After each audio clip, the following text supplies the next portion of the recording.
Hello there, you're listening to The Planet's Memory, where time breathes and the Earth remembers. Close your eyes and imagine a time before history was written, before the Great Pyramids rose from the sands, before the first word was ever carved into stone. Picture a world where the Sahara Desert was not a desert at all, but a paradise of flowing rivers and endless green valleys, where unknown peoples built cities we have never found and created wonders we can only dream about. Tonight we travel together into the deepest mystery of human existence, into the question that haunts every archaeologist and every dreamer who has ever stood beneath the stars wondering where we truly came from. What if everything we think we know about the birth of civilization is wrong? What if the greatest empire that ever existed lies buried beneath billions of tons of sand, waiting in silence for thousands of years, holding secrets that could change our understanding of who we are and where we began? This is not just a story about ancient stones and forgotten temples. This is a story about us, about the possibility that our ancestors were far more advanced, far more connected, and far more remarkable than we ever imagined. As the night settles around you and the world grows quiet, let yourself drift back through time, back beyond memory, beyond legend, into the vast golden emptiness of the Sahara, where the wind whispers secrets that only the desert remembers. The Sahara Desert stretches across northern Africa like a monument to eternity itself, covering an area larger than the entire United States, a sea of sand and stone that seems to go on forever beneath a sky so vast it makes you feel like the smallest thing in creation. When you stand in the Sahara, surrounded by dunes that ripple like frozen waves in an ocean of gold, you can feel the weight of time pressing down on everything around you. The heat shimmers in the distance, creating mirages that dance on the horizon, showing you lakes and cities that vanish the moment you try to reach them. The silence here is absolute, broken only by the whisper of sand moving across sand, a sound so soft it feels like the desert is breathing. But this emptiness, this stillness, this landscape that seems so hostile to life was not always this way. There was a time, not so impossibly long ago in the grand scale of Earth's history, when this desert was alive with water and green growing things, when rain fell from the sky and rivers cut deep channels through the land, when animals gathered at water holes and people built their homes along fertile shores. The scientists call this period the African Humid Period, and it lasted for thousands of years, creating conditions in the Sahara that were perfect for human civilization to flourish and grow. Understanding what the Sahara once was requires us to travel back roughly 10,000 years into the past, to a time when the last ice age was ending and the climate of Earth was shifting in dramatic ways across every continent. As the great ice sheets that covered much of the northern hemisphere began to melt and retreat, weather patterns changed, and the monsoon rains that had previously fallen elsewhere shifted their course, bringing life-giving water to the heart of North Africa.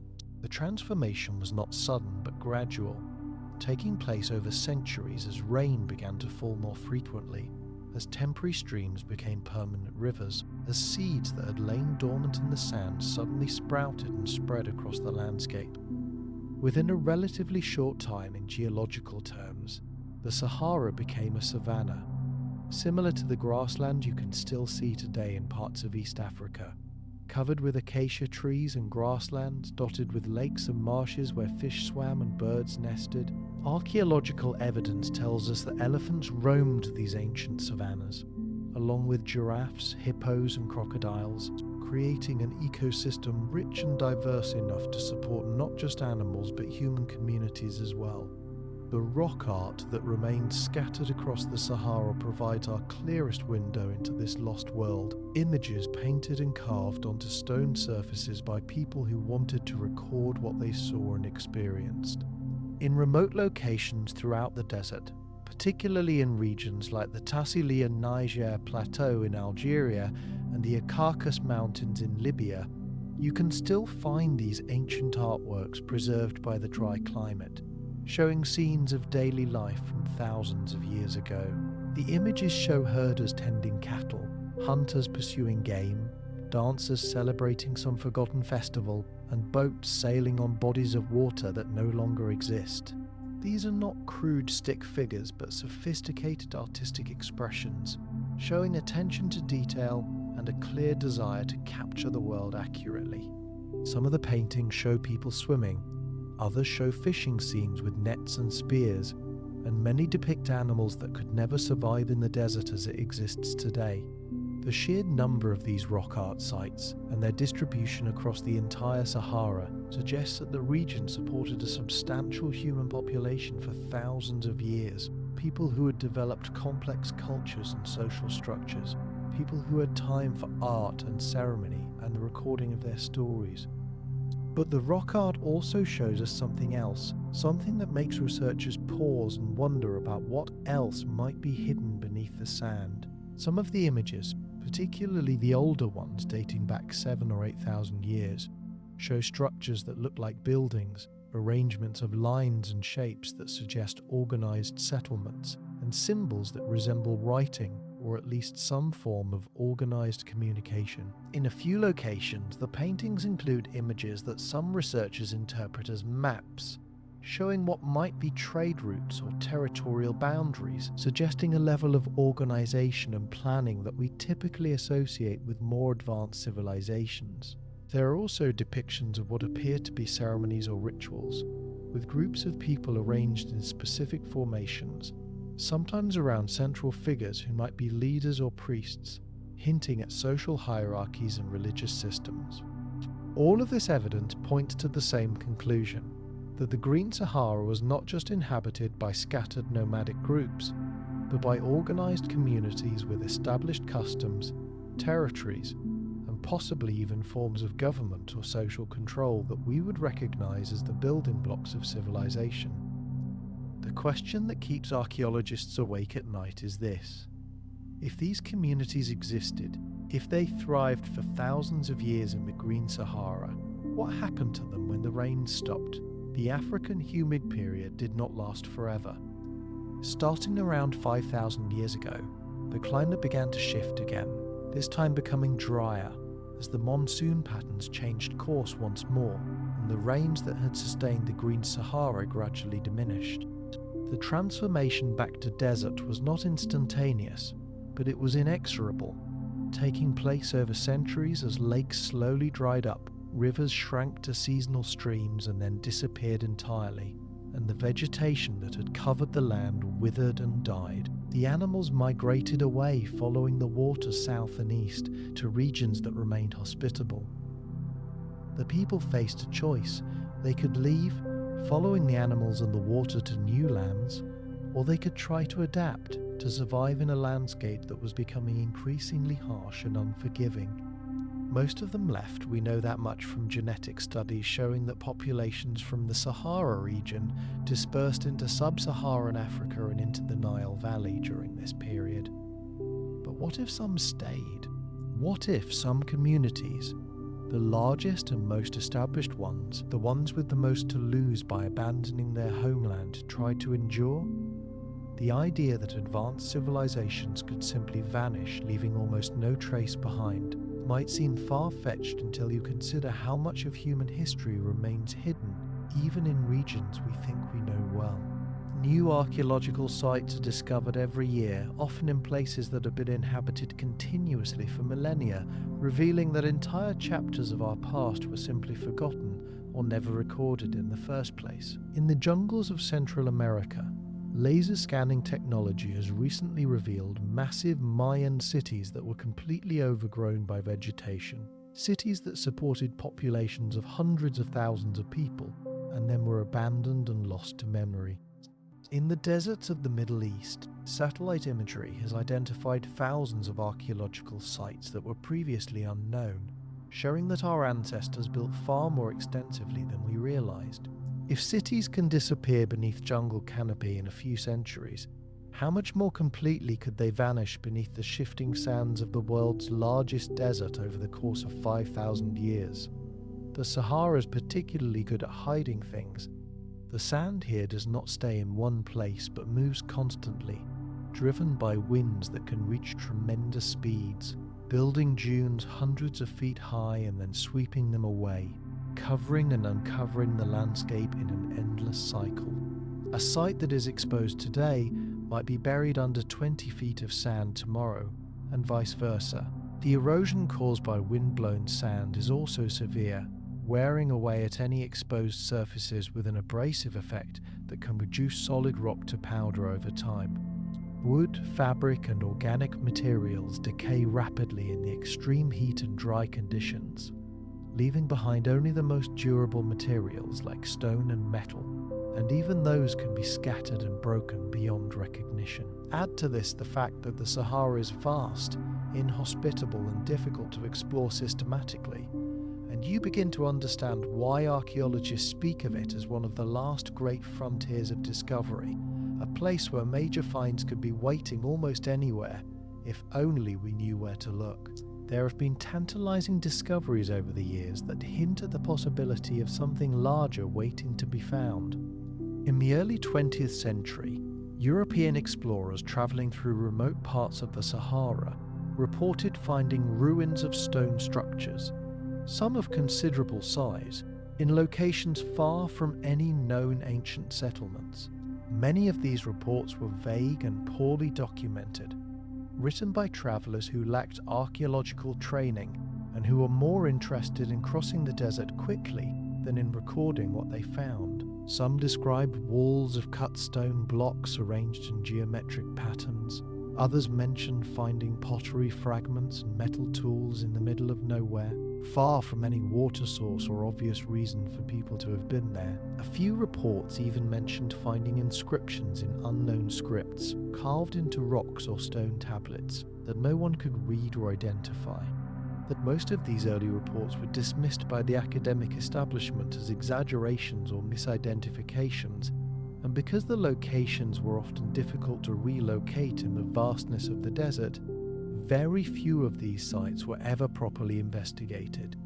More recently, with the advent of satellite imagery and remote sensing technology, researchers have begun to take a more systematic look at what lies beneath the Sahara's surface. Satellites equipped with special sensors can detect features underground by measuring variations in the way different materials reflect radar waves or other forms of electromagnetic radiation. These techniques have been used successfully in other deserts to locate buried rivers, ancient roads, and even entire cities that were invisible from ground level. When researchers began applying these technologies to the Sahara in the late 20th and early 21st centuries, they found evidence of an extensive network of ancient rivers and lakes, confirming what the rock art and geological studies had already suggested about the Green Sahara. But they also found something else: patterns in the sand that look suspiciously like human-made structures, geometric shapes and linear features that are too regular to be natural formations, scattered across regions that are now completely uninhabited and inaccessible. One of the most intriguing of these discoveries came from satellite analysis of a region in southern Egypt near the border with Sudan, where researchers identified what appears to be a large circular structure buried beneath the sand. Formation is roughly half a mile in diameter, with what look like walls or foundations radiating outward from a central point, and several smaller circular structures arranged around it in a pattern that suggests planning and organization. Ground-penetrating radar studies of the site, conducted during a brief expedition to the area, confirmed that there are indeed solid structures beneath the sand, though the depth of the sand cover has prevented any excavation from taking place. The dating of the site remains uncertain, but the depth at which the structures are buried and the degree of sand accumulation above them suggests they are very old, potentially dating back to the Green Sahara period, or even earlier. The true nature and extent of this site remain unknown, as does the question of whether it represents an isolated settlement or part of a larger network of connected communities. Beyond satellite imagery and remote sensing, there is other evidence that suggests the Sahara may hold secrets we have not yet uncovered. Linguistic studies of the languages spoken by people living around the edges of the Sahara in North Africa and the Sahel region have revealed connections and similarities that are difficult to explain through known historical migrations and contacts. Some researchers argue that these linguistic patterns suggest the existence of an older, now extinct language that served as a common ancestor to several modern language families, a language that would have been spoken by a large, organized population somewhere in the Sahara region before the desert formed. The existence of such a language would imply a level of cultural unity and interaction that goes beyond simple nomadic tribes, suggesting instead a civilization with enough cohesion and stability to develop and spread a common tongue across a wide area.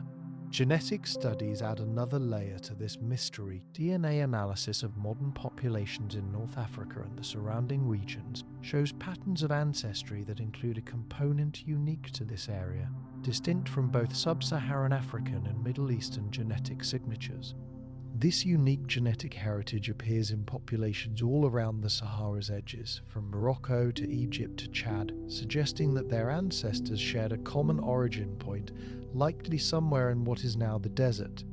The timing of when this genetic heritage became established, based on the rate of genetic mutations over time, aligns roughly with the end of the Green Sahara period, supporting the idea that populations were displaced from the Sahara as it became uninhabitable, carrying their genes and their stories to the lands where their descendants still live today. But the genetic data also shows something unexpected. The diversity within this North African genetic component is higher than would be expected from a small nomadic population, suggesting instead that the ancestral group was large and had been established in one place for a considerable time, long enough to develop the genetic diversity that comes from a stable, sizable population. Archaeological artifacts found at the margins of the Sahara also raise questions about what might lie deeper in the desert's interior. In oases and former lake beds around the desert's edges, archaeologists have found sophisticated stone tools, pottery with elaborate decorations, and even metal objects that date back to the late Green Sahara period, indicating that the people living in the region had developed considerable technological skills. Some of these artifacts show influences from multiple cultures, suggesting trade networks and cultural exchanges that spanned large distances. In a few cases, objects have been found that appear to be imports from as far away as the Mediterranean coast or the Red Sea, indicating that the people of the Green Sahara were not isolated, but were connected to the wider world through trade routes that crossed the region. If such trade routes existed, they would have required way stations, storage facilities, and settlements at regular intervals, the infrastructure of organized commerce that is one of the hallmarks of civilization. Where are these way stations now?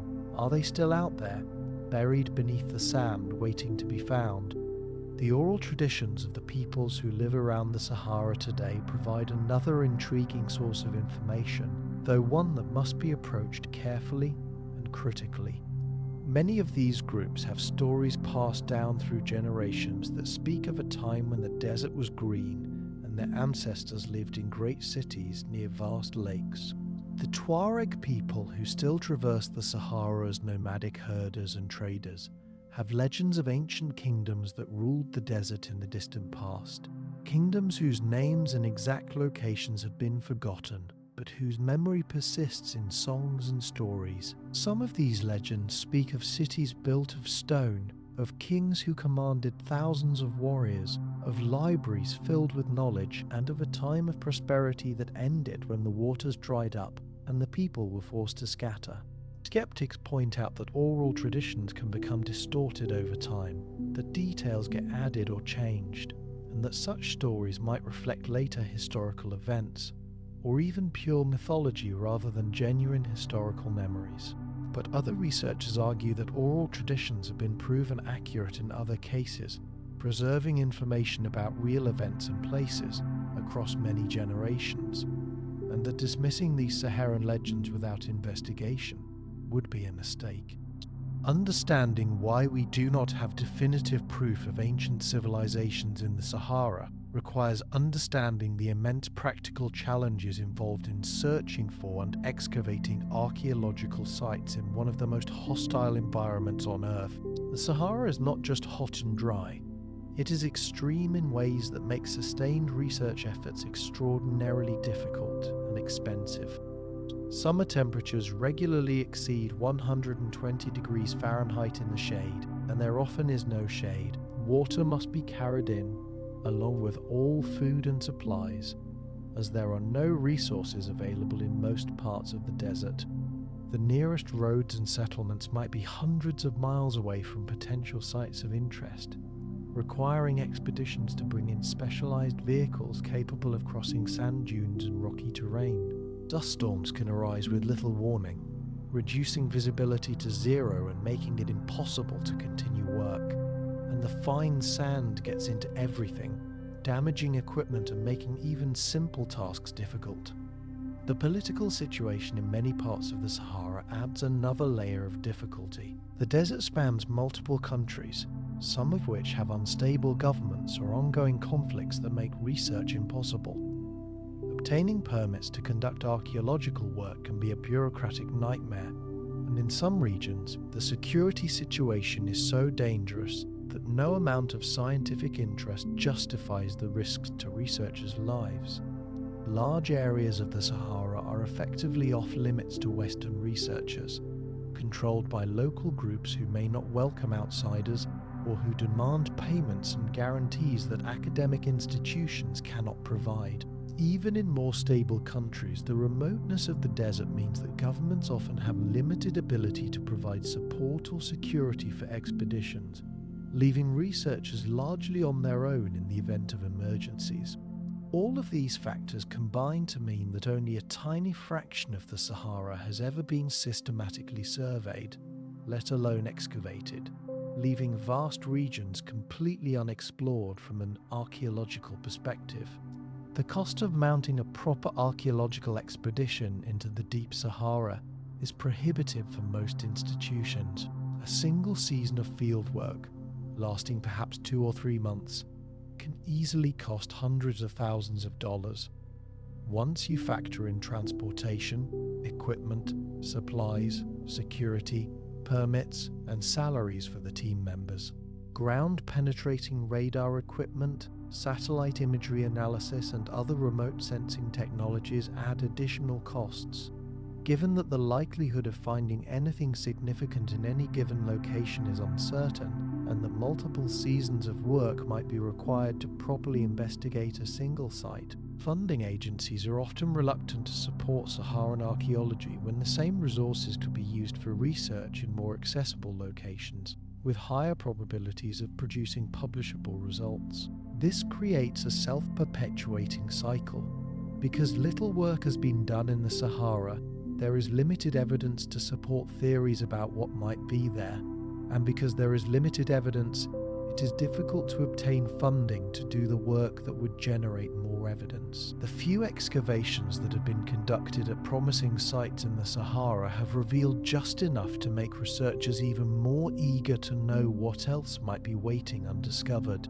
In the Libyan Sahara, Italian archaeologists working in the years before political instability made such work impossible, uncovered the remains of settlements dating back to the Green Sahara period, including stone foundations of buildings, storage pits, and what appeared to be public spaces or plazas. The settlements were larger and more organized than expected for supposedly nomadic peoples, with evidence of planning in the layout of structures and the presence of specialized areas for different activities.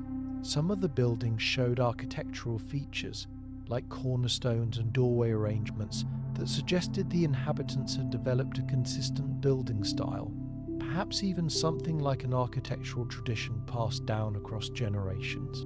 The excavators also found evidence of long-distance trade, including shells from the Mediterranean coast and stone materials that had been transported from sources hundreds of miles away, indicating that these settlements were connected to larger networks of exchange and interaction. One of the most fascinating aspects of considering the possibility of an advanced Saharan civilization is thinking about what technologies and knowledge they might have possessed. We tend to think of technological progress as a linear path, with each generation building on the achievements of the previous one, in a steady march from simple to complex. But history shows us that knowledge can be lost, that civilizations can fall and take their discoveries with them, and that later people sometimes have to reinvent things that were known and then forgotten. If a civilization did exist in the Green Sahara and then collapsed when the environment changed, what technologies might have disappeared with them, only to be rediscovered centuries or millennia later by other cultures? The thought is both exciting and humbling, reminding us that our ancestors were clever, observant, and capable of remarkable achievements even without the scientific methods and tools we take for granted today. Water management would have been crucial for any civilization trying to survive in the Sahara as the climate became drier. The people living through the transition from Green Sahara to desert would have watched water sources diminish year by year, and they would have had strong motivation to develop techniques for finding, storing, and conserving water.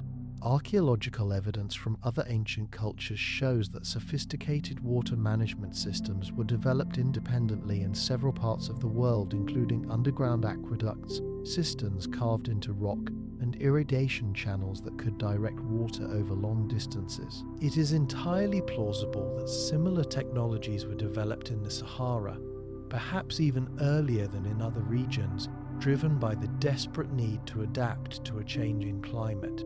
Some of the geometric patterns visible in satellite imagery of the Sahara have been interpreted by researchers as possible irrigation systems, linear features that might represent channels or ditches designed to capture and distribute seasonal rainfall or to connect settlements to distant water sources. If such systems existed on a large scale, they would represent a considerable engineering achievement and would have required organized labor and central planning to construct and maintain. Astronomy is another area where ancient Saharan peoples might have excelled, driven by the practical need for navigation and the spectacular visibility of the night sky in the desert's clear, dry air. Desert people throughout history have used the stars to navigate, and there is no reason to think the inhabitants of the Green Sahara would have been any different. Some researchers have suggested that certain arrangements of standing stones found in the Sahara, similar to megalithic structures in other parts of the world, might have served as astronomical observatories, allowing ancient astronomers to track the movements of the sun, moon, and planets, and to develop calendars for predicting seasonal changes. The Nabta Playa site in southern Egypt, which dates back to the Green Sahara period, includes stone circles and alignments that appear to have astronomical significance, with stones positioned to mark the summer solstice and possibly other celestial events. If the people at Nabta Playa possessed astronomical knowledge, it stands to reason that other groups elsewhere in the Green Sahara might have had similar or even more advanced understanding of the heavens. The question of writing is perhaps the most tantalizing of all. Did the people of the Green Sahara develop any form of writing or symbolic communication that could be considered a precursor to later writing systems? The rock art shows that they certainly had symbolic representation, the ability to convey ideas through images, and some of the symbols repeated across different rock art sites suggest they might have had conventional meanings understood across different groups.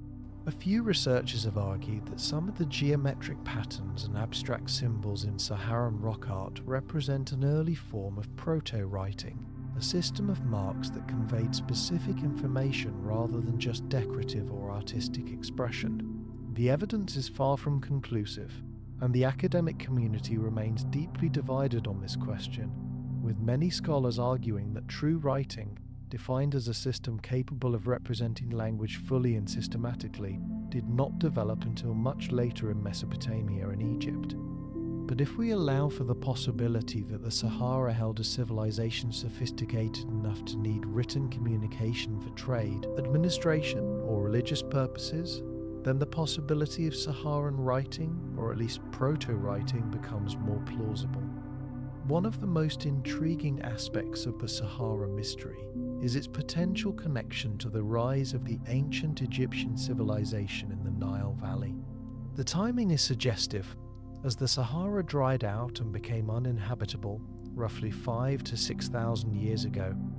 We see the emergence of increasingly complex societies in Egypt, culminating in the unified Egyptian state around 3000 BCE. Conventional archaeology explains this emergence as a local development, with Egyptian civilization growing out of earlier Neolithic cultures in the Nile Valley. But some researchers have proposed an alternative or supplementary explanation. What if the drying of the Sahara forced populations to migrate eastward into the Nile Valley, bringing with them knowledge, technologies, and cultural practices developed during the Green Sahara period? If this happened, then ancient Egypt might not have been a beginning but a continuation, the inheritor of an even older tradition that originated in the heart of the now lost green lands to the west. There is some evidence to support this idea of Saharan influence on early Egypt. Genetic studies show that the ancient Egyptians had ancestry from multiple sources, including components that trace back to populations that likely originated in the Saharan region.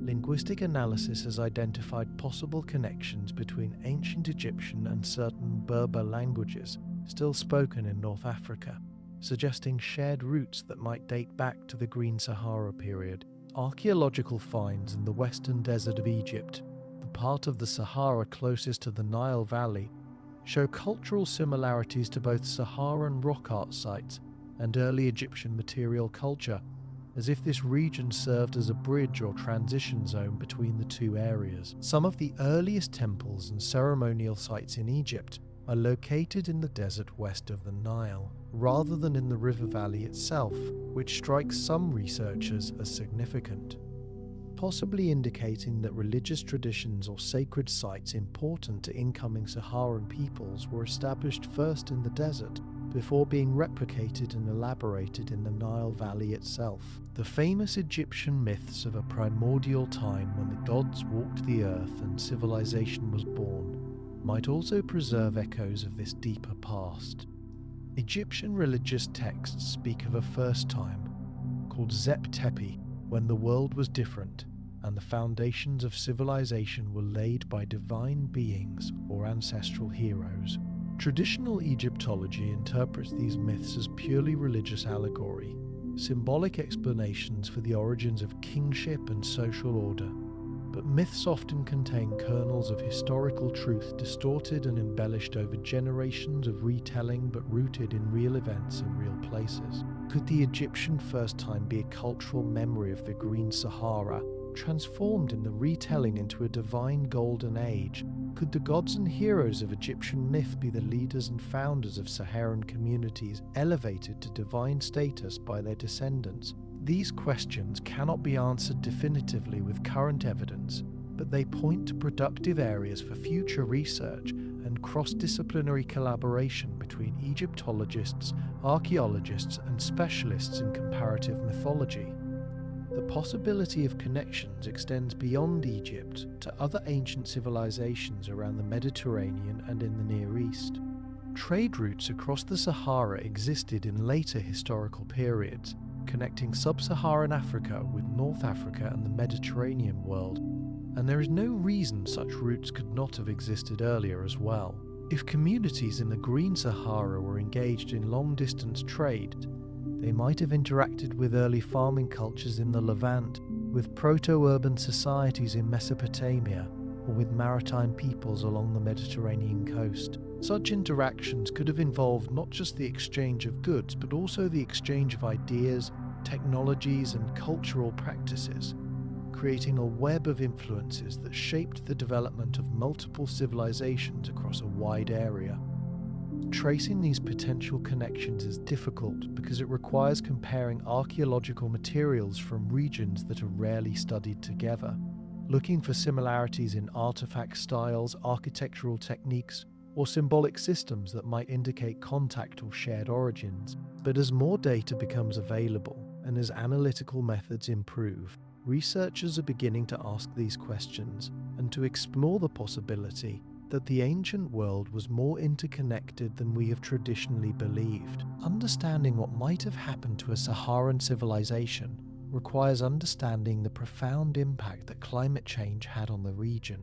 The transition from green Sahara to desert was not caused by human activity, as modern climate change is, but by natural shifts in Earth's orbital patterns that affected the distribution of solar radiation and changed atmospheric circulation patterns. These orbital changes occur on cycles lasting tens of thousands of years, and they have driven multiple periods of climate change throughout Earth's history, including the ice ages and the interglacial warm periods like the one we are currently experiencing. For the Sahara, the critical factor was the position of the African monsoon, the seasonal weather pattern that brings rain to tropical Africa. During the African humid period, the monsoon extended farther north than it does today, bringing summer rains to the Sahara and creating the conditions that allowed vegetation and animal life to flourish. As Earth's orbital parameters changed, the monsoon gradually shifted southward, and the Sahara lost its life-giving rains. The transition was slow on a human timescale, but fast in geological terms. Over the course of roughly 1,000 years, from about 5,000 to 4,000 years ago, the Sahara transformed from a habitable savanna into the hyper-arid desert we know today. For the people living through this change, it would have been a process spanning many generations, perhaps not even fully recognized by any single individual, but accumulating year by year as rainfall became less reliable, dry seasons lasted longer, and water sources gradually disappeared. Early generations might have noticed that some lakes were shrinking, that certain areas that used to be good grazing land were becoming more marginal, that the rains came a little later and ended a little earlier each year. Later generations would have seen the crisis deepen, with entire lakes drying up completely, rivers becoming seasonal and then ceasing to flow at all, and vegetation dying back until only the hardiest desert plants remained. The animals would have migrated away first, following the retreating green zones southward and eastward. The people would have faced increasingly difficult choices. For smaller communities and nomadic groups, the choice was relatively straightforward: move or die. They could follow the animals and the water, relocating to regions that still received rain and could support human life. The archaeological and genetic evidence suggests that this is what most people did, migrating in multiple waves to the Sahel, to the Nile Valley, to the North African coast, taking their cultures and traditions with them and either integrating into existing populations in those regions or establishing new communities. But for larger, more established settlements, particularly if they had invested in permanent structures, agricultural systems, or other infrastructure, the decision to leave would have been much more difficult.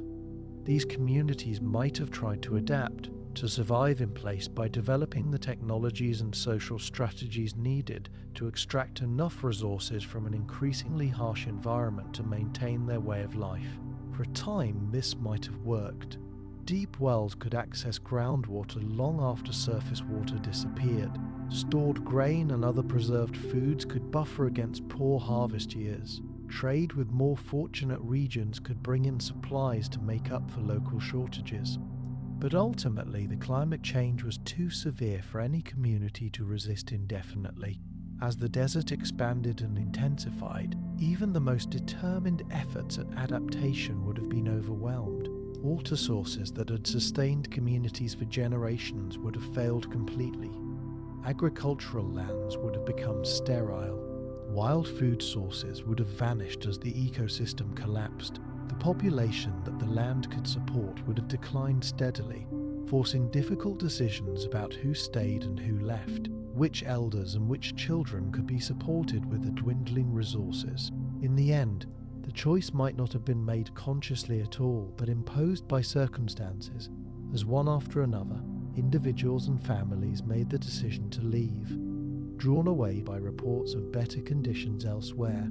until one day the last person walked away from the last settlement, leaving behind everything that could not be carried, leaving behind the homes and temples and monuments that had been the center of their world, leaving them to the sand and the wind and the silence.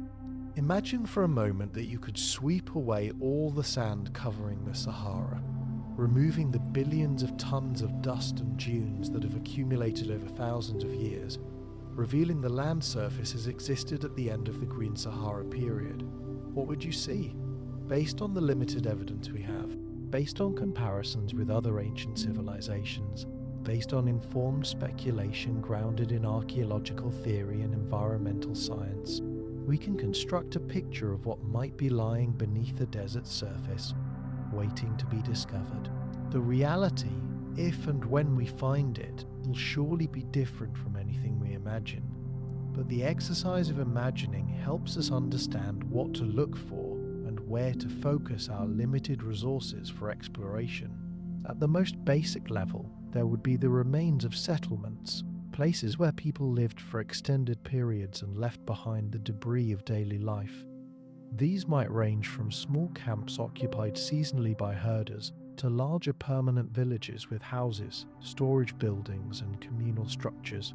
The houses would likely have been built primarily of perishable materials like wood, reeds, and mud brick, which would have decayed long ago, but the foundations might remain, along with stone tools, pottery fragments, and other durable artifacts. The layout of these settlements would tell us much about how the people organized their communities, whether they lived in extended family groups or in more complex social arrangements, whether they had public spaces for gatherings and ceremonies, whether there were differences in wealth or status reflected in house sizes and possessions.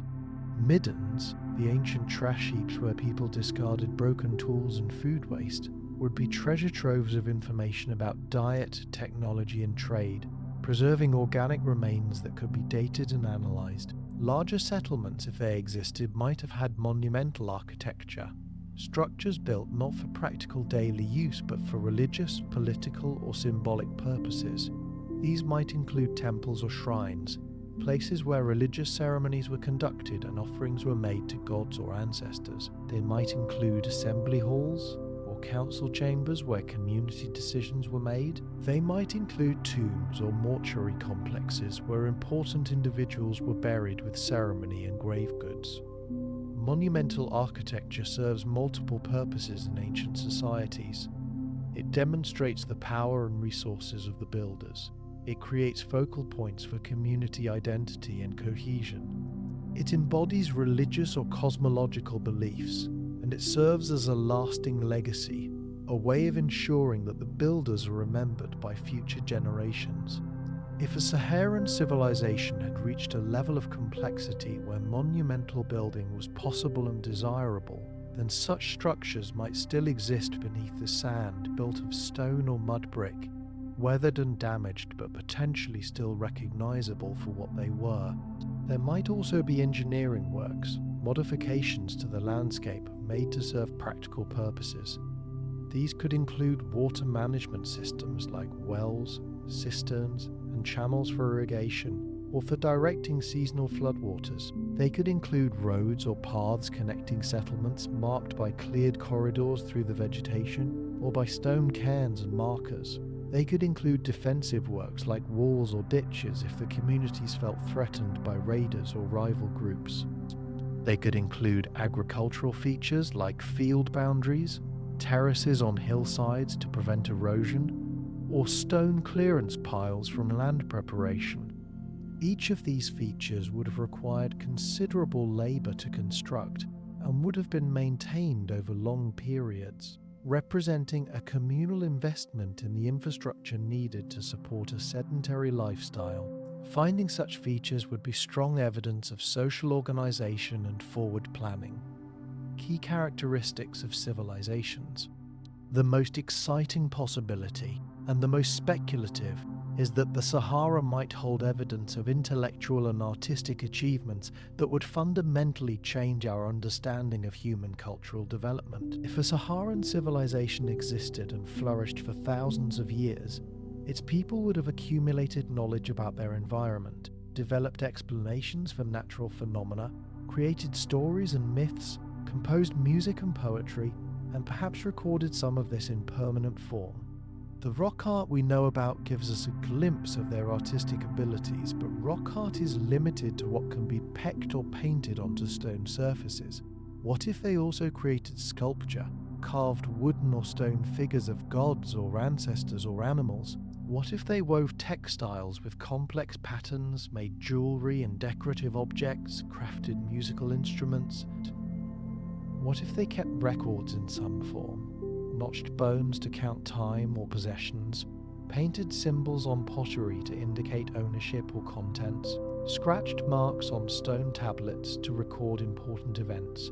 Any such materials would likely have been destroyed by time and environmental conditions, but in rare circumstances, in particularly sheltered or dry locations, fragments might survive, and even fragments would be invaluable.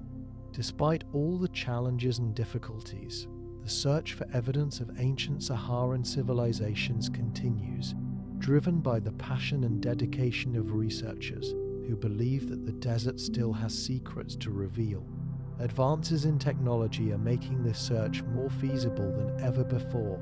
Satellite imagery keeps improving with higher resolution sensors and better analysis algorithms that can detect subtle features invisible to earlier technology. Ground-penetrating radar and other geophysical survey techniques are becoming more portable and more powerful, allowing researchers to see beneath the sand without expensive excavation. Drones can now be used to survey sites from the air, creating detailed three-dimensional maps of terrain and identifying features of archaeological interest. Chemical analysis of soil samples can reveal traces of ancient human activity, detecting residues of cooking fires, metalworking, or organic waste that persist in the ground long after all visible traces have disappeared. Each of these technologies opens new possibilities for discovering and understanding ancient sites. International collaboration is also increasing, with researchers from multiple countries pooling their resources and expertise to tackle the challenges of Saharan archaeology. Expeditions now routinely include specialists in geology, climatology, and environmental science, alongside traditional archaeologists, recognizing that understanding the ancient environment is crucial to interpreting any archaeological finds. Local communities in regions around the Sahara are increasingly being involved in research projects, bringing their knowledge of the landscape and their oral traditions to complement scientific approaches. Governments in North African countries are beginning to recognize the potential value of archaeological heritage, both for understanding their nation's histories and for developing tourism industries that could bring economic benefits. While political instability and security concerns remain serious obstacles in some regions, there are also areas where conditions are improving and where new research is becoming possible. Several active research projects are currently focused on different aspects of the Saharan mystery. In Chad, an international team is investigating ancient lake beds in the Borku region, areas that held water during the Green Sahara period, and that show evidence of human occupation.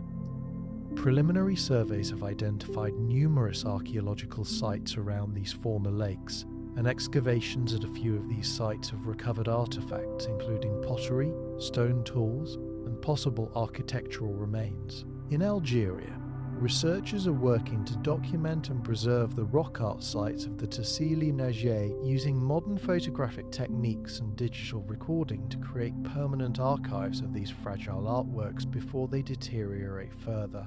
In Egypt's western desert, archaeologists are exploring sites near ancient oases, places that remained habitable even as the rest of the Sahara dried out, and that might have served as refuges where Saharan populations concentrated during the final stages of desertification. One of the most ambitious current projects involves creating a comprehensive database of all known archaeological sites in the Sahara, combining data from published excavations, museum collections, satellite imagery analysis, and reports from explorers and travelers going back more than a century. This database, when completed, will allow researchers to identify patterns in site distributions, to recognize gaps where sites should exist but have not been found, and to prioritize areas for future investigation. The project faces challenges including the need to standardize information from many different sources, the difficulty of obtaining accurate location data for sites reported in early literature, and the sheer volume of material to be processed. But even in its current incomplete state, the database is already revealing insights, showing concentrations of sites along ancient river valleys, identifying types of sites that are common or rare, and highlighting regions that appear to have been particularly important during different periods of the Green Sahara. The possibility that the Sahara holds the remains of a lost civilization raises profound questions about the nature of history and progress. We are accustomed to thinking of history as a story of advancement, of humanity climbing steadily upward from primitive beginnings toward modern sophistication. We celebrate ancient civilizations like Egypt and Mesopotamia as the earliest complex societies, the first places where writing, cities, and organized states emerged. But what if this narrative is incomplete? What if there were earlier experiments with civilization, earlier attempts to create complex societies that flourished for a time and then failed, leaving little behind for us to find? The story of the Green Sahara and its possible lost civilization reminds us that the environment plays a crucial role in human history, that even the most successful civilizations are vulnerable to forces beyond their control, and that the record we have of the past is fragmentary and biased toward those societies that happen to exist in places where preservation was favorable and where later peoples could find and remember them. This idea connects to broader questions about human resilience and adaptation. The people of the Green Sahara, if they existed as a complex civilization, faced an environmental catastrophe beyond anything in modern recorded history. They watched their world slowly die around them, over generations, unable to stop the process or reverse it, forced to make increasingly desperate adaptations and ultimately to abandon everything they had built. How did they cope emotionally and psychologically with this slow-motion disaster? What stories did they tell themselves to make sense of what was happening? Did they blame themselves, thinking they had angered the gods or broken some cosmic law? Did they understand that the cause was natural and impersonal, a changing climate that had nothing to do with human action or divine judgment? How did they maintain social cohesion and cooperation in the face of diminishing resources and increasing hardship? What kinds of leaders emerged during the crisis, and what strategies did they employ? These are not just academic questions, but deeply human ones, relevant to our own time as we face environmental changes that will force communities around the world to adapt, migrate, or perish. The Sahara story also speaks to the impermanence of all human achievements. We build our cities and monuments with the unconscious assumption that they will last, that they will stand as testament to our existence long after we are gone. We accumulate knowledge and record it in books and digital archives, believing that it will be preserved and transmitted to future generations. We create institutions and traditions expecting them to endure beyond any individual lifetime. But the Sahara teaches us that none of this is guaranteed. Given enough time, given the right combination of environmental and historical circumstances, even the greatest civilization can vanish so completely that later generations doubt it ever existed at all. The sand that covers whatever lies buried in the Sahara is a metaphor for time itself, for the way the years and centuries accumulate and bury the past, until even the memory of memory is lost. This awareness of impermanence can be sobering, even frightening, but it can also be liberating, freeing us from the burden of thinking that everything we do must last forever, and allowing us to focus on the present moment and on doing what seems right and meaningful now, regardless of what future ages might or might not remember. For those who dream of finding definitive proof of an ancient Saharan civilization, understanding the scientific process by which such discoveries would be made and validated is important. The days of Indiana Jones-style archaeology, where a lone adventurer stumbles upon a lost temple and immediately knows its significance, never really existed except in fiction. Real archaeological discovery is methodical, painstaking, and usually incremental, involving large teams of specialists working together over many years. A major discovery like an ancient city beneath the Sahara would require multiple phases of investigation, each building on the results of the previous one, and would face intense scrutiny from the wider academic community before being accepted as genuine and significant. The process would likely begin with remote sensing, using satellite imagery, aerial photography, or geophysical surveys to identify locations where there are indications of buried structures or other features of archaeological interest. This phase is crucial because it allows researchers to survey vast areas relatively quickly and cheaply, identifying promising sites without the expense and difficulty of on-the-ground investigation. However, remote sensing can produce ambiguous results, detecting anomalies that might be archaeological but might also be geological or simply artifacts of the imaging process. Skilled interpreters are needed to distinguish between genuine archaeological features and false positives, and even the best interpreters will want to verify their findings through ground truthing, actually visiting the site to confirm that what appears in the images corresponds to something real on the ground. Ground truthing would involve a reconnaissance expedition to the suspected site, bringing in a small team to make preliminary observations and assessments. The team would look for surface indications of archaeological material, such as pottery fragments, worked stones, or soil discoloration that might indicate ancient habitation. They might conduct small-scale test excavations, digging narrow trenches or small pits to see what lies beneath the surface without committing to a full-scale dig. They would collect samples for dating, including pieces of charcoal from any fire pits or hearths they find, organic material that can be radiocarbon dated to determine how old the site is.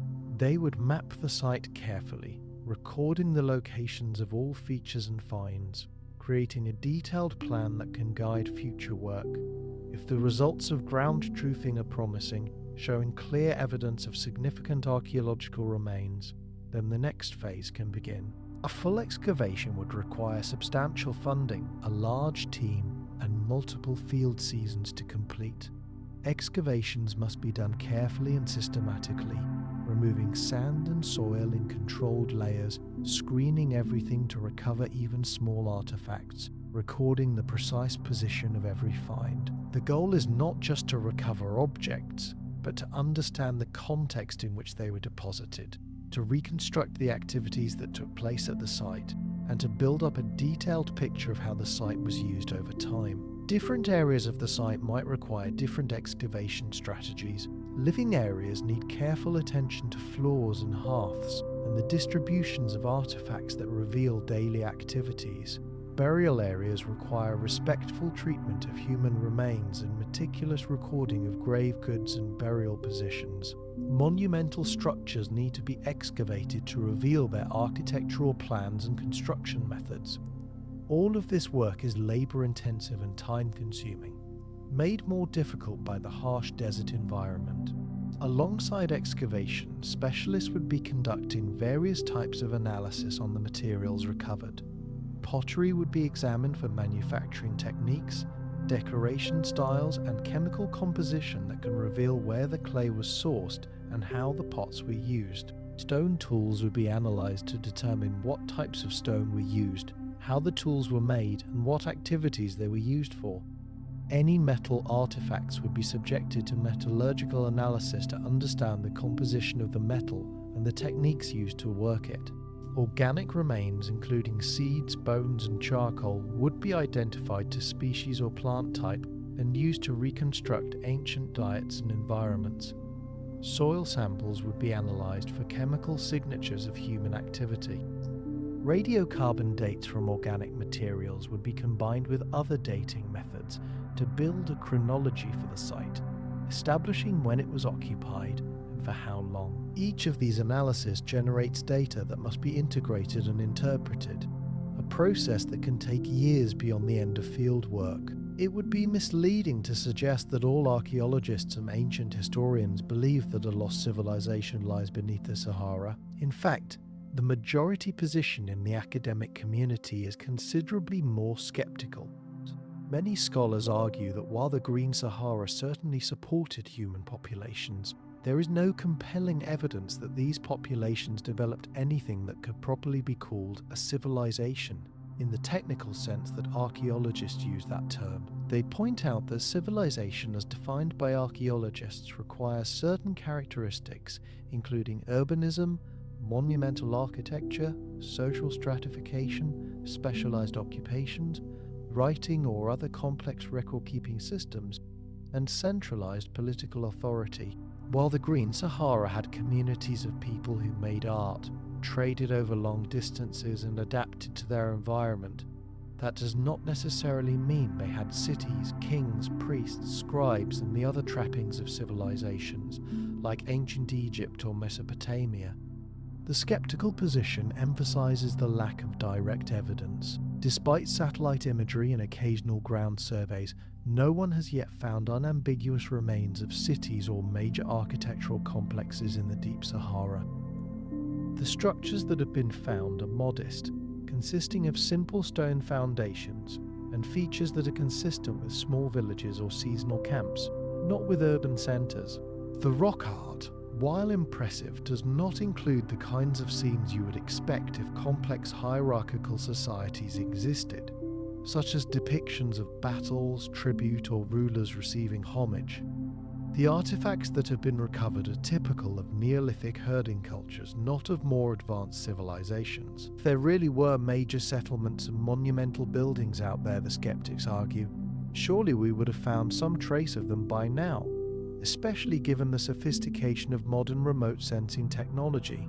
The fact that we have not found such evidence despite looking suggests that it does not exist. Skeptics also caution against romanticizing the past or projecting modern concerns onto ancient peoples. The idea of a lost advanced civilization can be appealing for various reasons.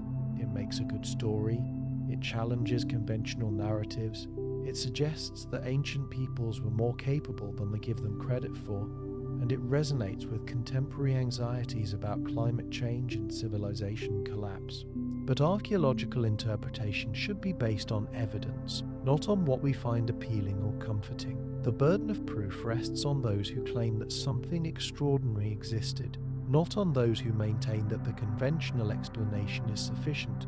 Until substantial direct evidence of an advanced Saharan civilization is found and properly documented, the skeptical position argues, we should assume that the Green Sahara was inhabited by people who lived in small communities using technologies and social organizations typical of Neolithic herding cultures around the world. There is also debate about what exactly would constitute an advanced civilization and whether we are using the right criteria. The traditional markers of civilization, like writing and cities, were developed primarily by scholars studying ancient Mesopotamia and Egypt, and there is an argument to be made that these criteria reflect the specific historical trajectories of those particular societies, rather than universal characteristics that all complex societies must possess. Some anthropologists and archaeologists have proposed alternative frameworks for understanding social complexity, emphasizing factors like ritual systems, trade networks, or sophisticated ecological knowledge rather than urbanism and writing. By these alternative measures, the societies of the Green Sahara might indeed have been quite complex and sophisticated, even if they did not build cities or invent writing. This debate is not unique to Saharan archaeology, but is part of a broader re-evaluation within the discipline about how we define and recognize complexity in ancient societies. Let us imagine, for the sake of exploration, that the skeptics are wrong and that future discoveries do prove the existence of a substantial civilization in the ancient Sahara. What would be the implications of such a discovery? How would it change our understanding of human history and the development of complex societies? The answers to these questions would depend greatly on the specifics of what was found, but we can consider some possibilities. First and most obviously, the discovery would push back the timeline for complex civilization in Africa and possibly in the world. If Saharan peoples were building cities and developing sophisticated social systems during the Green Sahara period, potentially as early as 7,000 or 8,000 years ago, then they would predate the earliest phases of ancient Egypt by thousands of years. This would require a significant revision of how we teach and think about the origins of African civilizations, and would challenge the idea that Egypt was the starting point for African cultural development. Such a discovery would also raise new questions about the relationships between ancient cultures. If the Sahara had an early civilization that collapsed when the climate changed, and if some of its people migrated to the Nile Valley and contributed to the development of ancient Egypt, then we would need to rethink what aspects of Egyptian culture might have Saharan origins. Were Egyptian religious concepts influenced by earlier Saharan beliefs? Did Egyptian architectural styles draw on Saharan building traditions? Did Egyptian social hierarchies replicate power structures that first developed in the Sahara? These questions would open up new avenues of research and potentially reveal connections and continuities that have been invisible until now. The same questions could be asked about other ancient cultures around the periphery of the Sahara, from Nubia to the Berber-speaking peoples of North Africa to the societies of the Sahel region.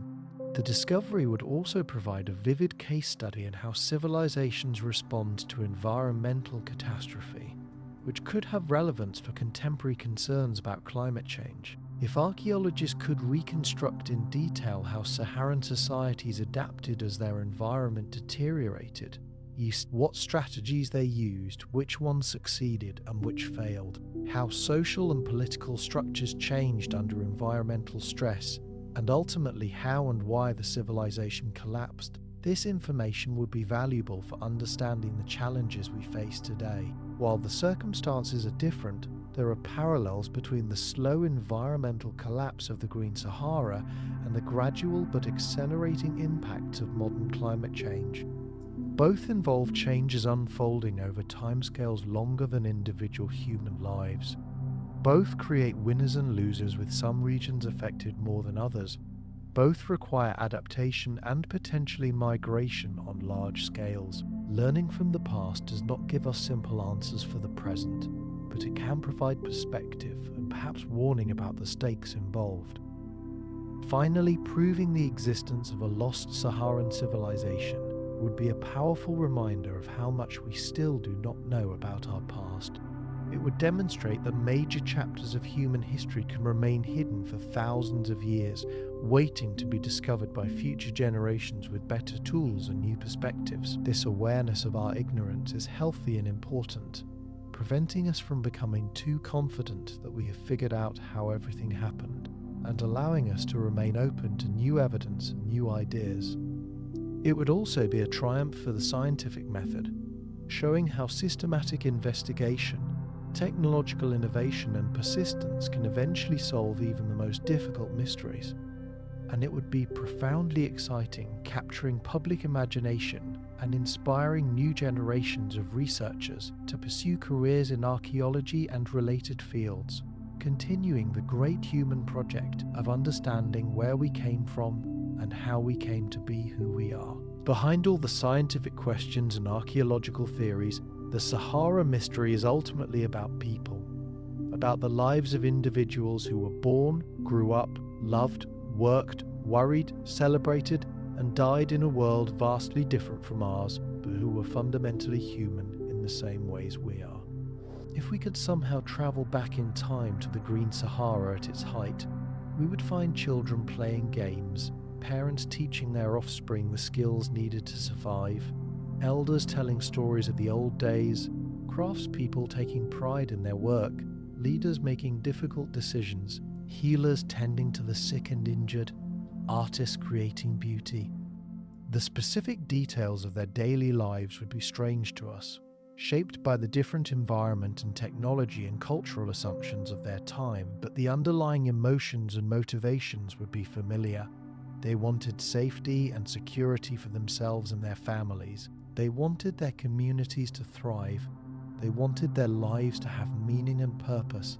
As the climate began to change and the Green Sahara started its long, slow death, these human concerns would have become more urgent and more difficult to satisfy. Imagine being a parent watching your children go hungry because the harvest failed again, watching the herds grow thinner because there was not enough grazing land, watching the elders shake their heads and say that things have never been this bad before.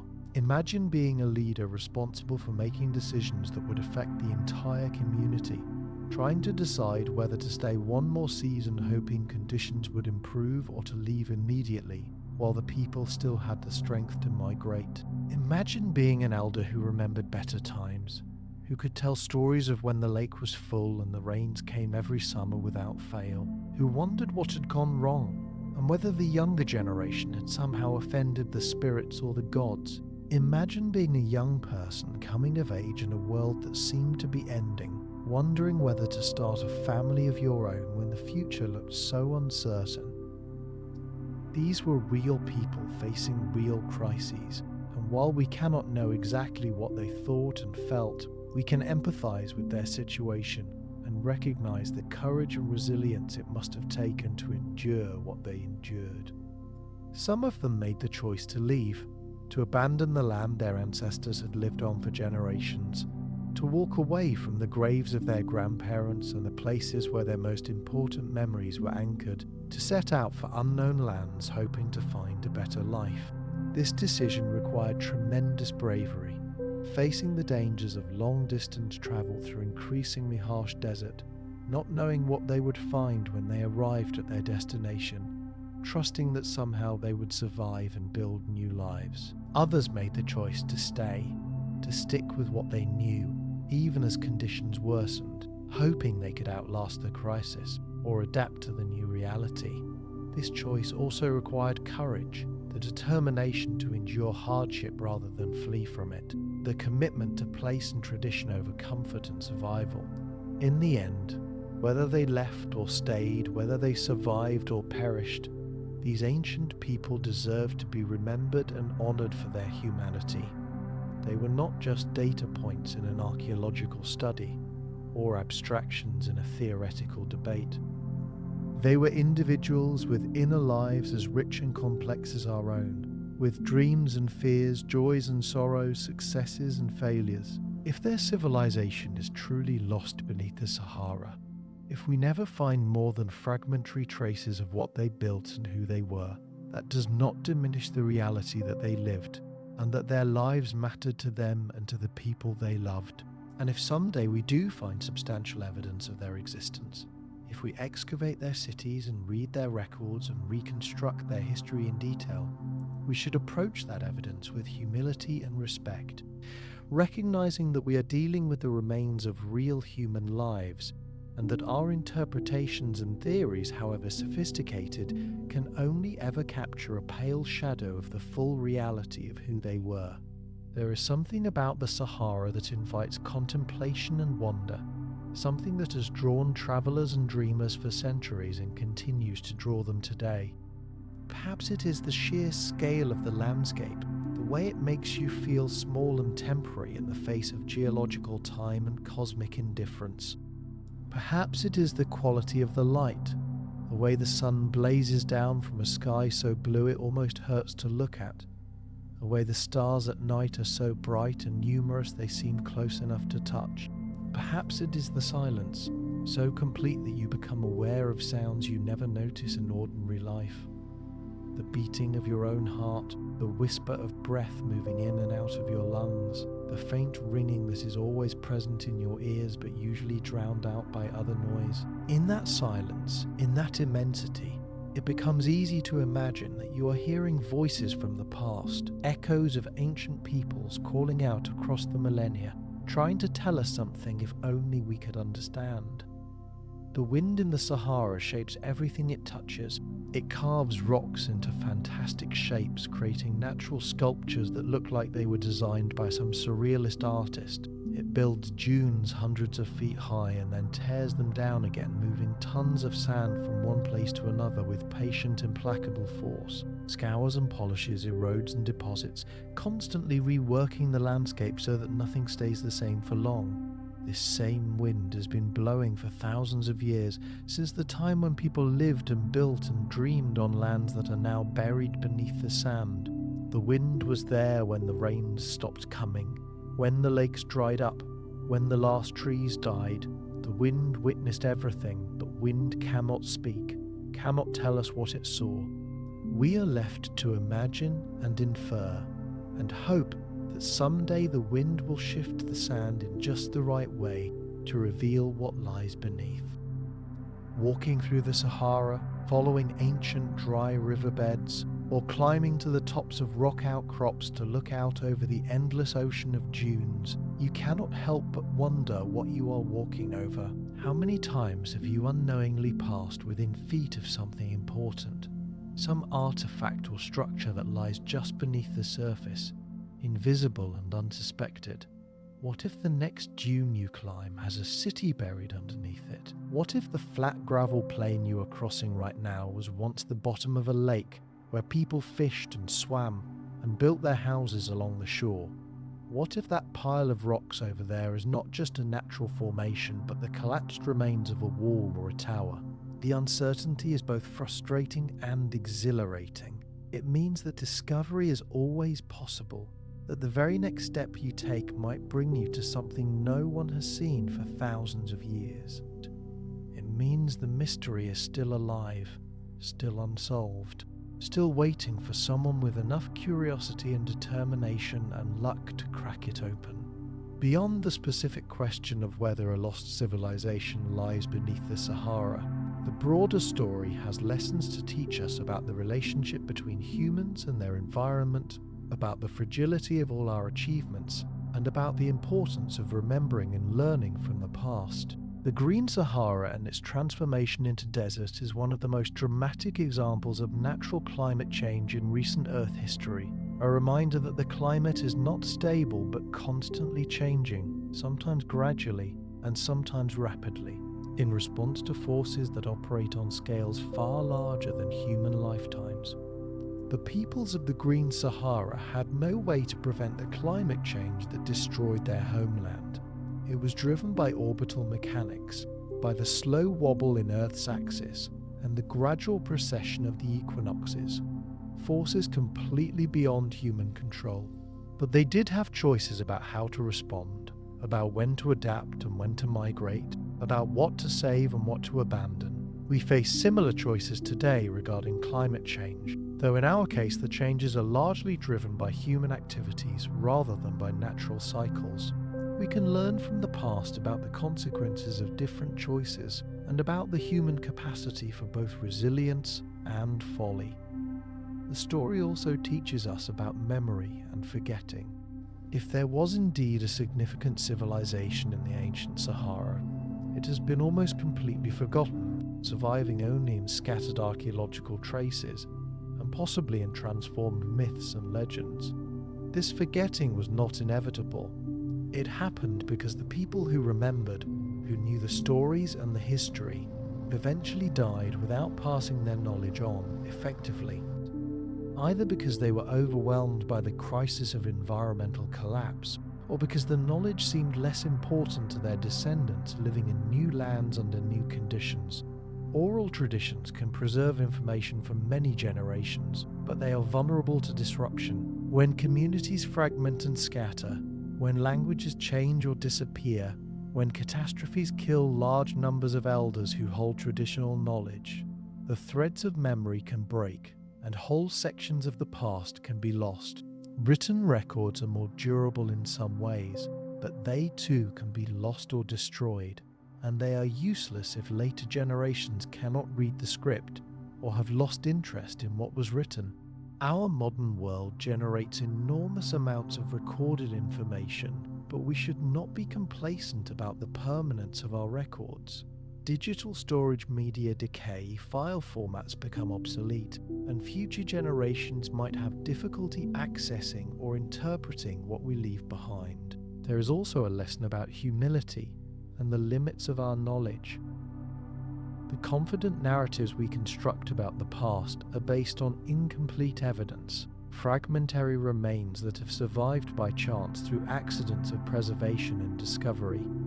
We do our best to interpret this evidence using scientific methods and logical reasoning, but we must always remember that our conclusions are provisional, subject to revision when new evidence comes to light, or when we develop better ways of analysing what we already have.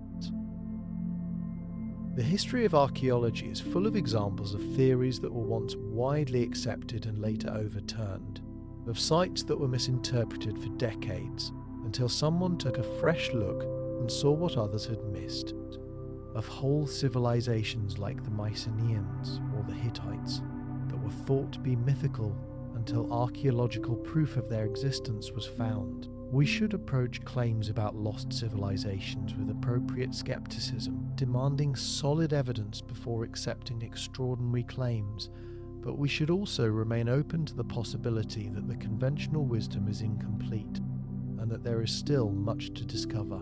On a deeper level, the fascination with lost civilizations is not really about archaeology or history at all, but about meaning and identity and our place in the universe. We want to believe that our ancestors were remarkable, that they achieved great things against tremendous odds, that they left a legacy we can be proud of.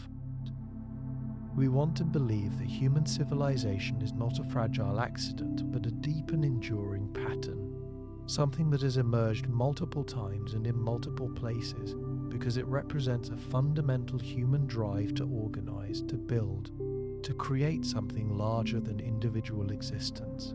The idea of a lost Saharan civilization feeds into these desires, suggesting that the roots of human civilization go deeper than we know, that our capacity for cultural achievement is ancient and robust. Whether this idea is historically accurate or not, it serves an important psychological and cultural function, connecting us to the past and giving us a sense of continuity with our ancestors. At the same time, the story of a civilization destroyed by environmental change serves as a warning about the consequences of hubris and the dangers of assuming that our own civilization is immune to collapse.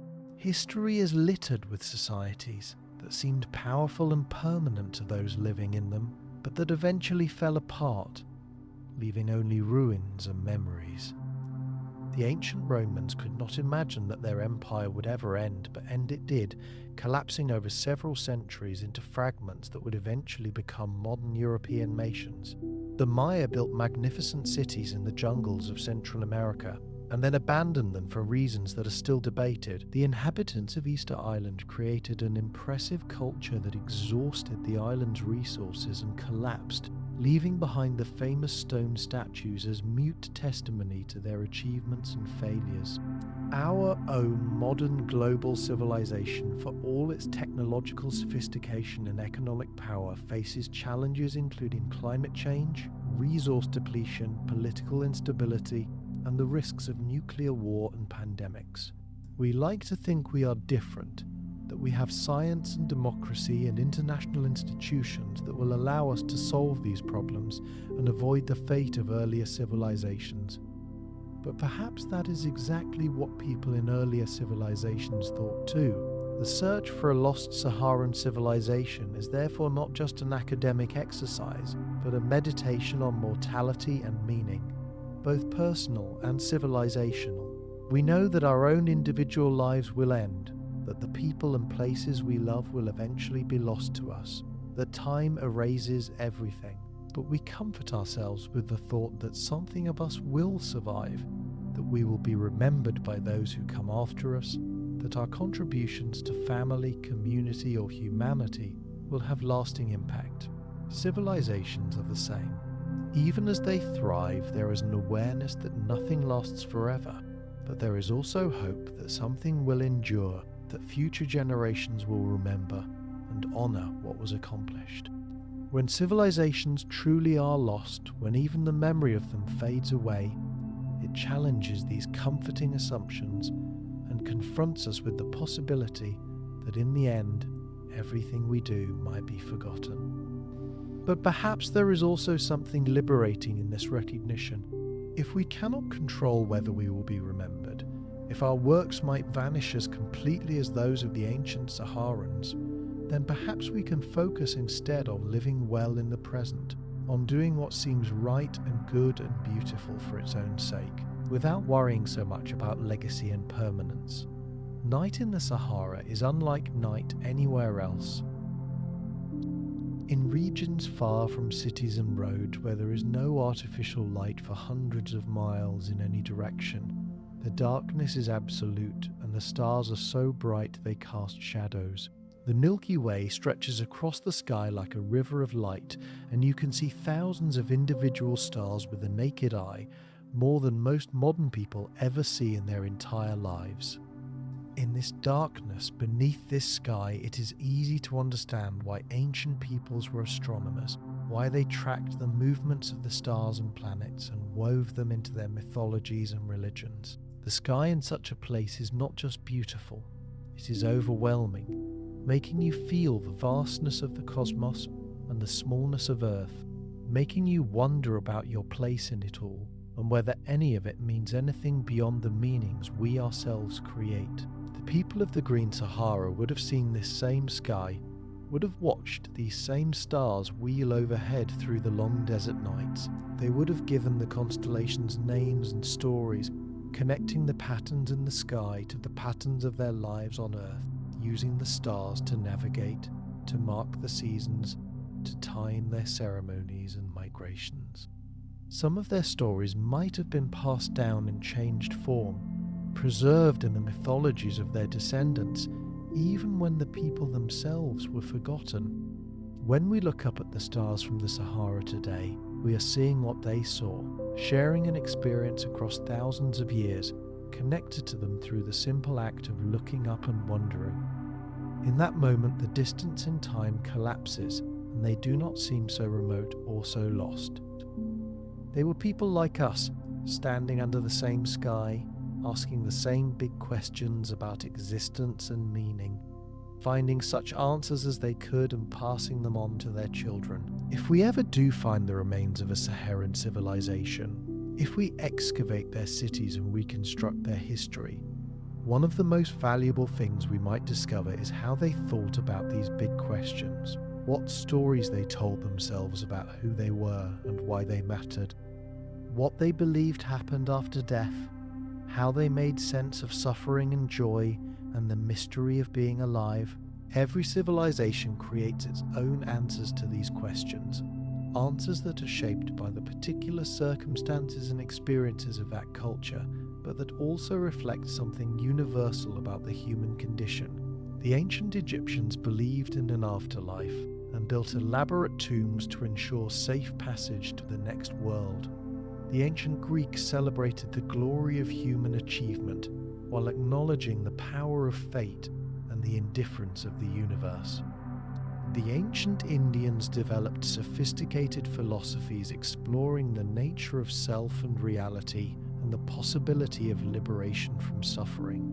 What did the people of the Sahara believe? What wisdom did they develop through their long experience of living in a beautiful land that was slowly dying? Their answers might be profound, offering perspectives that we have lost or never developed, or they might be familiar, confirming that certain truths are discovered independently by peoples everywhere. Either way, they would be valuable. Geological time is difficult for human minds to grasp. We are creatures of the moment, evolved to care about what happens in the next few minutes or hours or days, thinking ahead maybe to the next season or year at most. The idea of thousands of years is abstract to us, and millions or billions of years might as well be infinity. But standing in the Sahara, surrounded by landscapes shaped by processes operating over geological timescales, you can get a sense of just how old the Earth is and how brief human existence has been in comparison. The rock formations exposed in parts of the Sahara are hundreds of millions of years old. laid down when this region was covered by ancient seas, compressed into stone, lifted up by tectonic forces, and then eroded by wind and water into the shapes we see today. The history of our species, the entire story of humans from our first ancestors to the present day, would be an invisible blink at the very end of that enormously long timeline.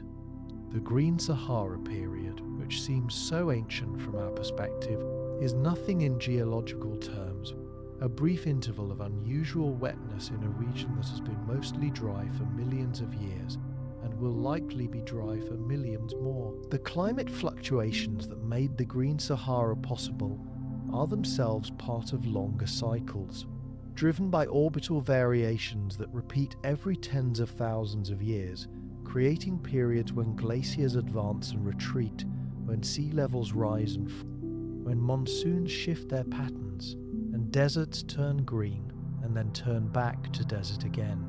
These cycles have happened many times in the past and will happen many times in the future, long after our current human civilizations have risen and fallen and been forgotten.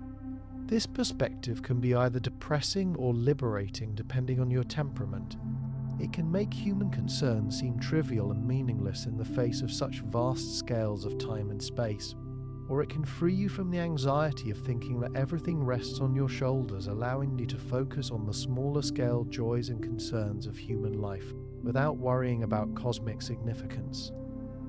The rock art left by the people of the Green Sahara provides a strange kind of immortality. The paintings and carvings have outlasted everything else about their creators, surviving when buildings crumbled, when tools broke and scattered, when even bones decayed to dust. In 5 or 10,000 years, when whoever comes after us looks back on our time, what will survive from our civilization? Perhaps some of our buildings and monuments, if they are maintained, or if they are built of sufficiently durable materials. Perhaps some of our art, if it is preserved in museums or carved into lasting media. Perhaps our plastic garbage, which will persist in the environment long after everything else has degraded. Perhaps genetic traces in the DNA of future populations, markers showing that we existed and mixed with other groups. Perhaps if we are very lucky, some of our written records might survive, though the digital media we rely on so heavily are actually quite fragile over long time periods. Perhaps nothing at all, if conditions are right for erasure, if the climate shifts dramatically, or if future civilizations show no interest in digging up the past. The uncertainty is the same that faces every generation. We cannot control what future people will remember or find, but we can try to live in ways that seem meaningful and worthwhile to us now, creating and building and loving as if it matters, because in the moment it does matter, regardless of what happens later. One of the most intriguing aspects of modern archaeological science is the ability to extract information from materials that earlier generations of researchers would have considered useless. Soil that looks like just dirt can be analysed chemically to reveal traces of ancient cooking fires, animal pens, or metalworking. Microscopic particles of pollen preserved in sediment layers tell us what plants were growing in the area at different times.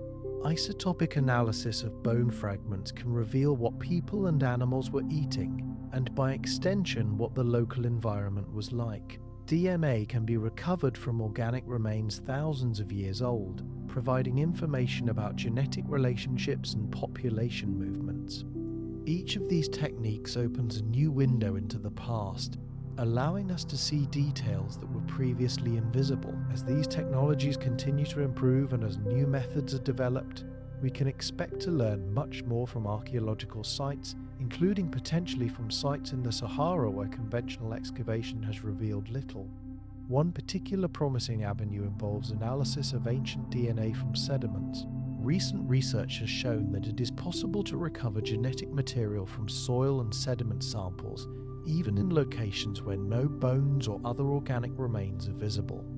This DNA comes from dead cells shed by plants and animals, from decayed bodies, from waste products, accumulating in the soil over time and preserved under the right conditions.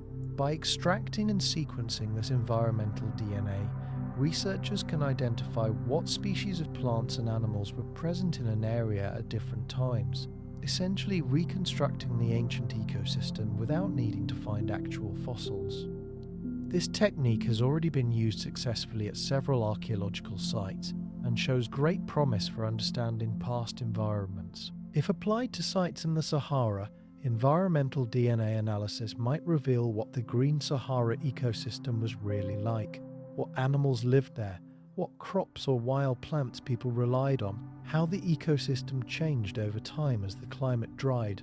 It might even be possible to detect human DNA in the sediments, providing genetic information about the ancient Saharan populations without needing to find their graves. Another promising technology involves the use of artificial intelligence and machine learning to analyze satellite imagery and identify archaeological sites.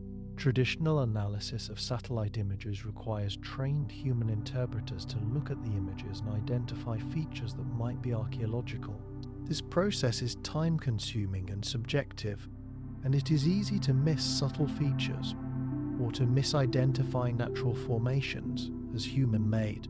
Machine learning algorithms can be trained to recognize patterns associated with archaeological sites, using known sites as training examples, and then can scan vast areas of imagery much faster than human analysts could. These algorithms are getting better and better, and recent applications have identified thousands of previously unknown archaeological sites in various regions around the world. If applied systematically to the Sahara, machine learning analysis of satellite imagery might identify numerous potential sites for investigation, providing researchers with a treasure map of sorts, showing where to focus their limited resources for ground truthing and excavation. Archaeological research does not happen in a vacuum, but is shaped by political, economic, and social factors that affect what questions are asked, what regions are studied, and how findings are interpreted. The history of archaeology is intertwined with the history of colonialism, with early excavations often conducted by European and American researchers in regions under colonial control, extracting artifacts and information to be studied and displayed in Western institutions. This legacy continues to affect the field today, with many countries in Africa, Asia, and Latin America calling for the return of cultural heritage materials held in Western museums and asserting greater control over archaeological research conducted within their borders.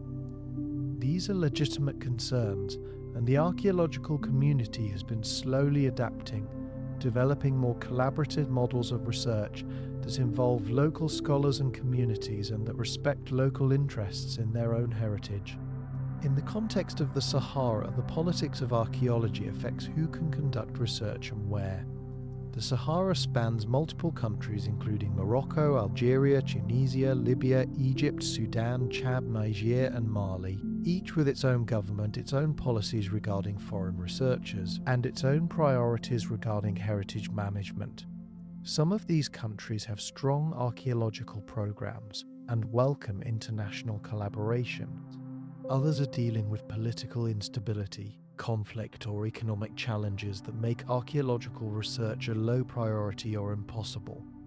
Even in more stable countries, there can be bureaucratic obstacles to obtaining research permits, and relationships between foreign researchers and local authorities can be complicated by historical legacies and current political tensions. Researchers must navigate these complexities carefully, building relationships, showing respect for local concerns, and making efforts to ensure that research benefits host countries rather than simply extracting information for foreign consumption.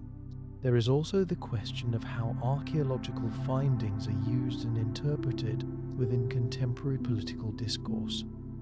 Claims about ancient civilizations can become entangled with modern nationalism, with governments or ethnic groups claiming ancient sites as proof of their historical legitimacy or cultural superiority. In some cases, archaeological evidence is manipulated or exaggerated to support political narratives, with inconvenient findings ignored or suppressed. This politicization of archaeology is not new. having been a factor in various contexts from Nazi Germany's use of archaeology to support racial theories to ongoing disputes over the interpretation of sites in the Middle East. Researchers must be careful to maintain scientific integrity, basing their conclusions on evidence rather than on what any political faction wants to hear, while also recognizing that their work exists within political contexts and can have political consequences whether they intend it or not. In the case of the Sahara, any major discovery of an ancient civilization would likely become a source of national pride for the country in which it was found, and might be used in various ways to support claims about African history and the contributions of African peoples to human civilization. These would be legitimate uses, as long as the underlying archaeology is sound and not distorted to fit preconceived narratives. For many people, the idea of exploring the Sahara and searching for lost civilizations is the stuff of dreams and adventure they would love to undertake if circumstances allowed. There is something profoundly appealing about the image of traveling into remote and dangerous regions, making discoveries that change our understanding of history, experiencing the thrill of finding something that has been hidden for thousands of years. This dream is fueled by adventure stories, by films and novels about intrepid explorers, by the lingering mystique of archaeology as a romantic profession. The reality, of course, is considerably less glamorous. Real archaeological research involves a lot of tedious work, long hours of careful excavation and recording, months or years of analysis for every week spent in the field, constant grant applications and budget worries, and more time spent writing reports and papers than actually handling ancient artifacts. The adventure is there, but it is interspersed with much less exciting tasks, and the chances of making a headline-grabbing discovery are fairly small for any individual project. Still, for those with the passion and perseverance to pursue it, archaeology remains a deeply rewarding profession, offering the opportunity to contribute to human knowledge and to spend your working life engaged with the past. For those who are not professional archaeologists but who are fascinated by the mystery of the Sahara, there are other ways to engage with the topic. You can read the latest research following the work of archaeologists who are active in North Africa and staying informed about new discoveries and theories. You can visit museums that display artifacts from the Sahara and other ancient cultures, getting a sense of the material reality of the past through direct encounters with objects made and used by ancient peoples. You can travel to the Sahara if you have the means and opportunity, experiencing the landscape firsthand, and perhaps visiting some of the rock art sites that are accessible to tourists with appropriate guides. Such visits can be transformative, giving you a visceral understanding of the environment and the challenges ancient peoples faced that is impossible to get from books or documentaries.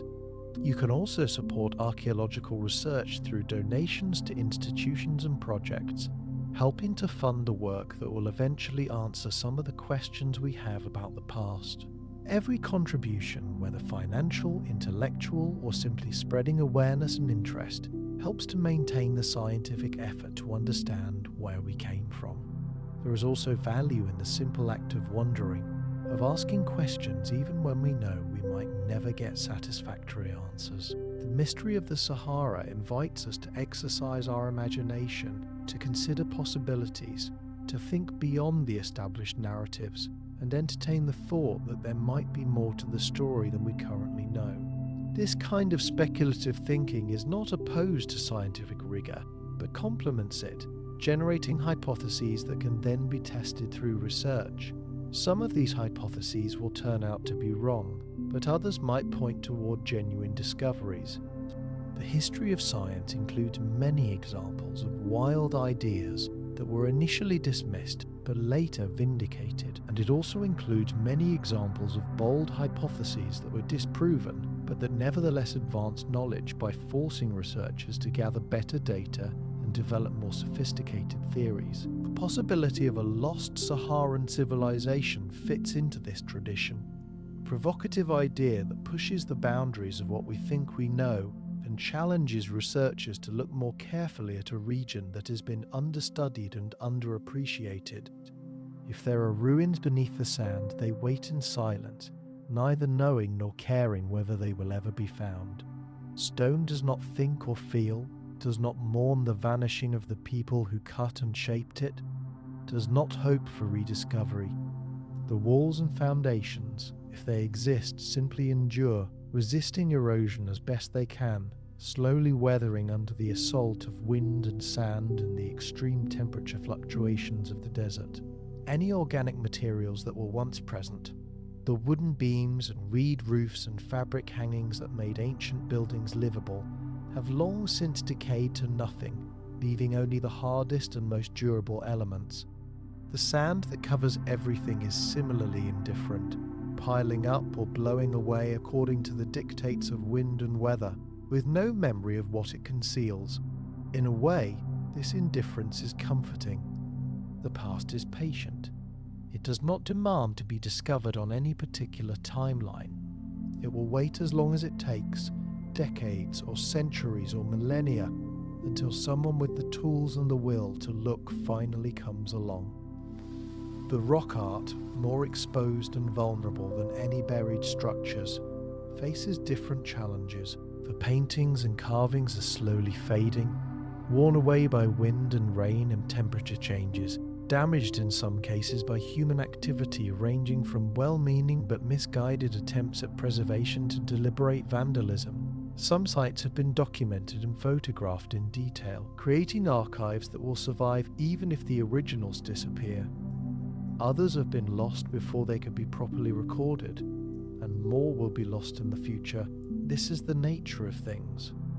Nothing lasts forever, and the art that has survived for thousands of years will not survive thousands more, unless active measures are taken to protect it.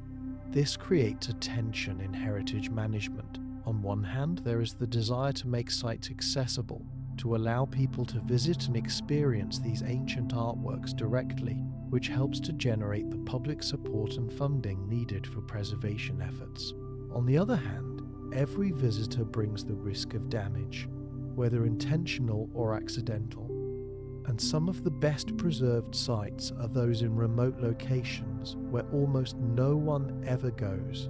Balancing these concerns requires careful management and sometimes difficult decisions about what sites to promote and what sites to keep secret.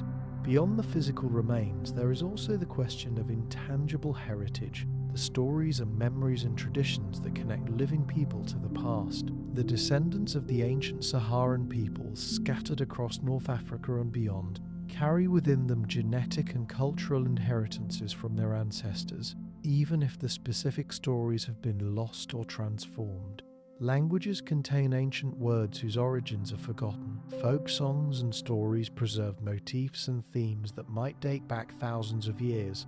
Social practices and beliefs that seem like they have always been part of a culture might actually be echoes of much older traditions.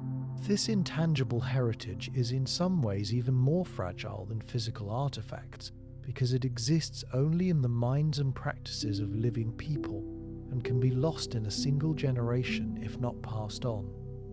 Efforts to document and preserve intangible cultural heritage have become increasingly important in recent decades, with organizations like UNESCO promoting programs to recognize and support traditional practices and knowledge systems. In the context of the Sahara, this means working with contemporary communities to record oral histories, traditional ecological knowledge, and cultural practices that might provide clues about the deeper past and that are valuable in their own right regardless of their historical connections. As we reach the end of this long exploration, we must acknowledge that the central question remains unanswered. Does the Sahara Desert hold the grave of the first civilization? We do not know. The evidence is suggestive, but not conclusive. There are tantalizing hints, intriguing patterns, provocative possibilities, but nothing that proves beyond reasonable doubt that a major civilization existed in the Green Sahara and was then lost when the climate changed. The skeptics may be right that we are seeing patterns where none exist, reading too much into fragmentary evidence, allowing our hopes and imaginations to run ahead of the data. Or the dreamers may be right that beneath the sand lie wonders waiting to be discovered, cities and temples and libraries that will rewrite our understanding of human history when they are finally brought to light. Until more research is done, until more sites are excavated and analysed, until new technologies reveal what satellite imagery and remote sensing can only hint at, we simply cannot say with certainty. But perhaps the uncertainty is part of the value of this mystery. It keeps us curious and humble, reminding us that we do not have all the answers, and that the past still has secrets to yield. It provides motivation for continued research, a sense that important discoveries might be waiting just beyond the next dune or the next breakthrough in analytical technology.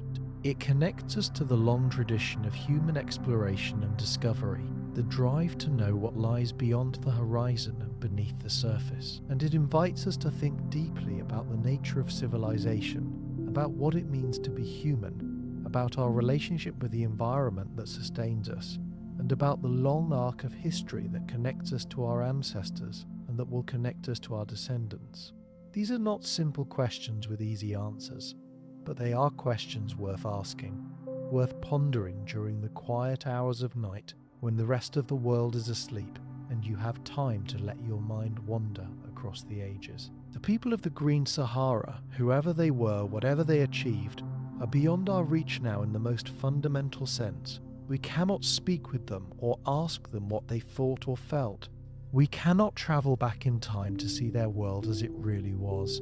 All we can do is gather what traces they left behind, analyze them as carefully as we can, and try to reconstruct something approximating their reality, knowing that our reconstruction will always be partial and provisional.